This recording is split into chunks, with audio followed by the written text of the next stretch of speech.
నమస్తే. శ్రీ మాత్రే నమః. శ్రీ గురుభ్యో నమః. మెగా9 టీవీ భక్తి ప్రేక్షకులకు స్వాగతం, సుస్వాగతం. ఏప్రిల్ 22 నుంచి ఏప్రిల్ 28 వరకు ఈ వార ఫలితాలలో మేషాది ద్వాదశ రాశుల వారికి గ్రహస్థితులు ఎలా ఉన్నాయి, గ్రహాల సంచారం ఎలా ఉంటుంది, వాటి యొక్క ఫలితాలు, ప్రభావము ఈ మేషాది ద్వాదశ రాశుల వారి మీద, అన్ని రంగాల వాళ్ళ మీద ఎలాంటి ప్రభావం చూపిస్తోంది అనే అంశాలలో భాగంగా తదుపరి రాశి కుంభరాశి.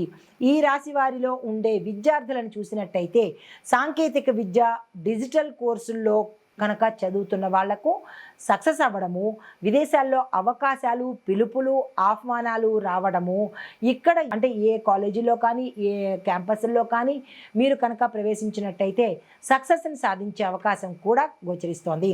స్టడీ ప్లాన్ కనుక మీరు పాటించినట్టయితే మంచి ఫలితాలు పొందే అవకాశం కనబడుతోంది. సైంటిఫిక్ అనాలిసిస్ కనుక చేసేవాళ్ళు, చదువుతున్న వాళ్లకు విశేషమైన విజయాన్ని ఈ సమయంలో పొందుతారు.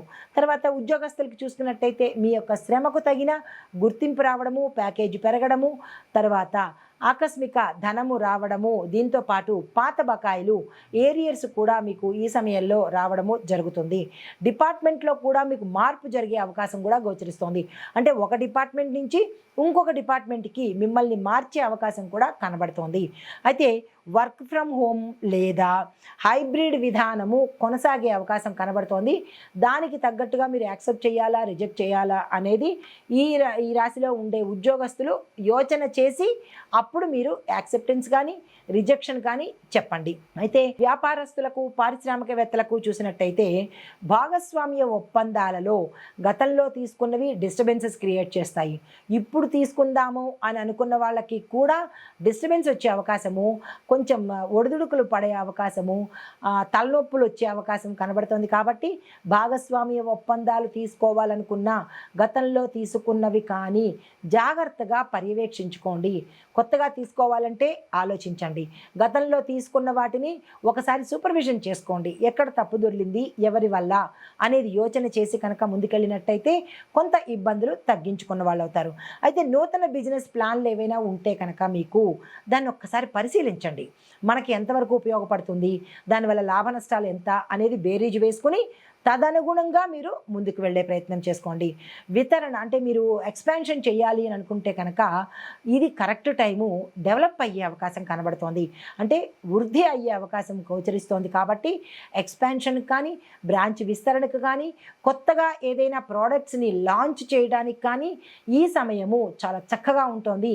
శుక్రగ్రహం యొక్క అనుగ్రహము, గురుబలం కూడా కనబడుతోంది. కాబట్టి తక్షణమే ఆ ప్రయత్నాలు చేసుకోండి. అయితే ఆరోగ్యపరంగా చూసినట్టయితే అలసట కనబడుతోంది, పని ఒత్తిడి ఎక్కువగా ఉంటుంది. నిద్రపరంగా మీకు ఇన్సోమినియా అనే ఇది రావడం కానీ లేదా నిద్రలో ఇబ్బందులు కానీ వచ్చే అవకాశం ఉంది. జాగ్రత్తగా చూసుకోండి.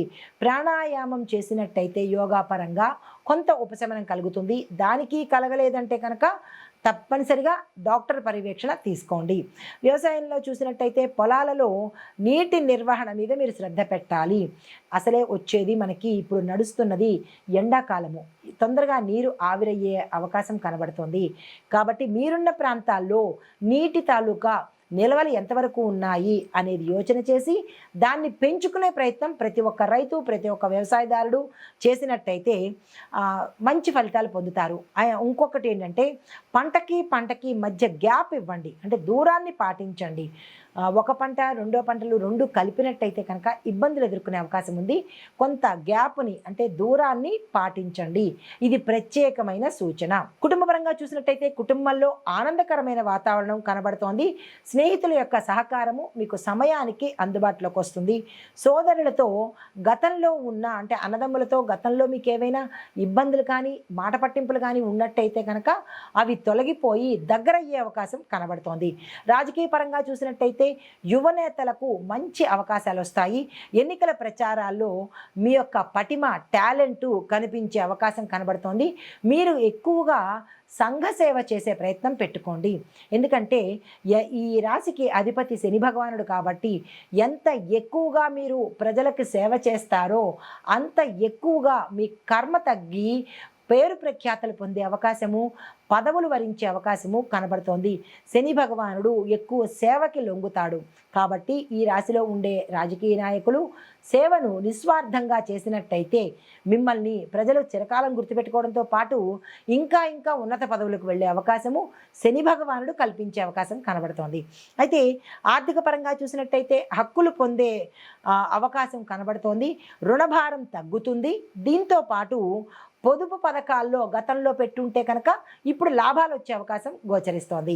అయితే సామాజిక పరంగా చూసినట్టయితే సంఘంలో మీరు నాయకత్వం వహిస్తారు. స్వచ్ఛంద సేవా కార్యక్రమాల్లో మీకంటూ మీరు ఒక పేరు అనేది తెచ్చుకుంటారు.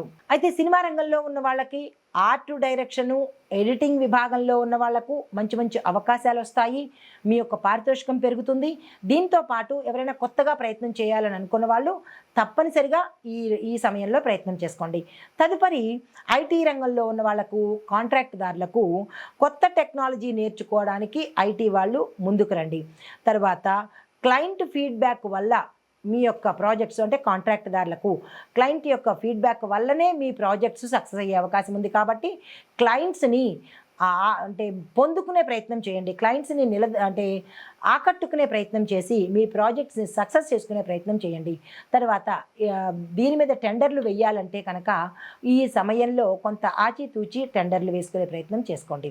అయితే ఓవరాల్గా మీకు చెప్పదగిన పరిహారాలు, ఓం నమో నారాయణాయ అనే మంత్రము ఈ రాశిలో ఉండే ప్రతి ఒక్కరూ 108 సార్లు జపించుకునే పూజ చేయండి.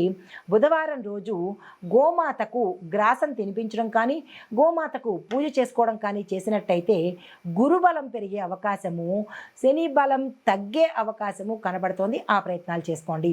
అయితే మీరు ధరించవలసిన వస్త్రాలు గ్రే కలర్ వస్త్రాలను తప్పనిసరిగా ధరించండి. పసుపు రంగు వస్త్రాలను దానంగా ఇచ్చే ప్రయత్నం చేసుకోండి. ఇది ఈ రాశిలో ఉండే వారికి చెప్పదగిన గోచారరీత్యా ఫలితాలు, పరిహారాలు, గ్రహ స్థితులు, సూచనలు, మంత్రాలు. నమస్తే.